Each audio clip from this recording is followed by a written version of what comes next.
ಪ್ರಿಯರೇ, ದಿನದ ಬದುಕಿಗೊಂದು ಕ್ರಿಸ್ತನ ಈ ದನಿ ನಮ್ಮೆಲ್ಲರಿಗೂ ಪ್ರೇರಣೆಯಾಗಲಿ.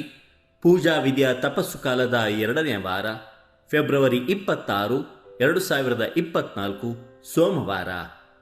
ಸಂತ ಲೂಕನು ಬರೆದ ಪವಿತ್ರ ಶುಭ ಸಂದೇಶದಿಂದ ವಾಚನ.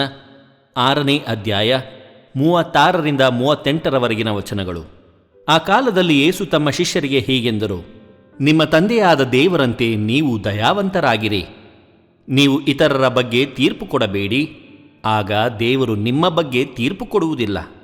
ಪರರನ್ನು ದಂಡನೆಗೆ ಗುರಿ ಮಾಡಬೇಡಿ, ದೇವರು ನಿಮ್ಮನ್ನೂ ದಂಡನೆಗೆ ಗುರಿ ಮಾಡುವುದಿಲ್ಲ. ಪರರನ್ನು ಕ್ಷಮಿಸಿರಿ, ದೇವರು ನಿಮ್ಮನ್ನು ಕ್ಷಮಿಸುವರು. ಪರರಿಗೆ ಕೊಡಿ, ದೇವರು ನಿಮಗೂ ಕೊಡುವರು. ಅಳತೆಯಲ್ಲಿ ತುಂಬಿ ಕುಲುಕಿ ಅದುಮಿ ತುಳುಕುವಂತೆ ಅಳೆದು ನಿಮ್ಮ ಮಡಿಲಿಗೆ ಹಾಕುವರು. ನೀವು ಕೊಟ್ಟ ಅಳತೆಯಲ್ಲೇ ದೇವರು ನಿಮಗೂ ಅಳೆದು ಕೊಡುವರು ಎಂದರು. ಪ್ರಭುವಿನ ಶುಭ ಸಂದೇಶ. ಕ್ರಿಸ್ತರೇ ನಿಮಗೆ ಸ್ತುತಿ ಸಲ್ಲಲಿ. ಚಿಂತನೆ: ದೇವರ ಕ್ಷಮೆ ಅಪಾರ. ಪ್ರಭು ಯೇಸು ಕ್ರಿಸ್ತರಲ್ಲಿ ಆತ್ಮೀಯರೇ, ನೈಜ ಪಶ್ಚಾತ್ತಾಪ ಕ್ಷಮೆಗೆ ದಾರಿ ಮಾಡುತ್ತದೆ. ನಮ್ಮ ದೇವರು ಕರುಣಾಮಯಿ ಹಾಗೂ ದಯಾವಂತರು. ಅವರ ಕ್ಷಮೆ ಅಪಾರ. ಅವರ ಕ್ಷಮೆಗೆ ಎಲ್ಲೇ ಇಲ್ಲ. ಅವರ ಕ್ಷಮೆಯನ್ನು ತುಂಬಿ ತುಳುಕುವಂತೆ ನೀಡುತ್ತಾರೆ.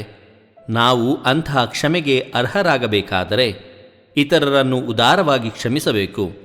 ಹಾಗೆಯೇ ತೆಗೆದುಕೊಳ್ಳುವುದಕ್ಕಿಂತ ಕೊಡುವುದರಲ್ಲಿ ಉದಾರವಾಗಿರಬೇಕು ಎನ್ನುತ್ತಾರೆ ಪ್ರಭು ಯೇಸು. ದೇವರು ನಮ್ಮೆಲ್ಲರನ್ನು ಆಶೀರ್ವದಿಸಲಿ. ಇದು ದನಿಮಾಧ್ಯಮ ಮನೆಯ ಕೊಡುಗೆ.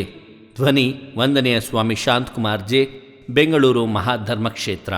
ಪ್ರಿಯರೇ, ಈ ಚಾನೆಲ್ ಸಬ್ಸ್ಕ್ರೈಬ್ ಮಾಡಿ ಪ್ರತಿದಿನ ದೇವರ ವಾಕ್ಯವನ್ನು ಆಲಿಸುತ್ತಾ ಅದನ್ನು ಇತರರೊಂದಿಗೆ ಹಂಚಿಕೊಳ್ಳಲು ನಮಗೆ ನೆರವಾಗಿರಿ. ಧನ್ಯವಾದಗಳು.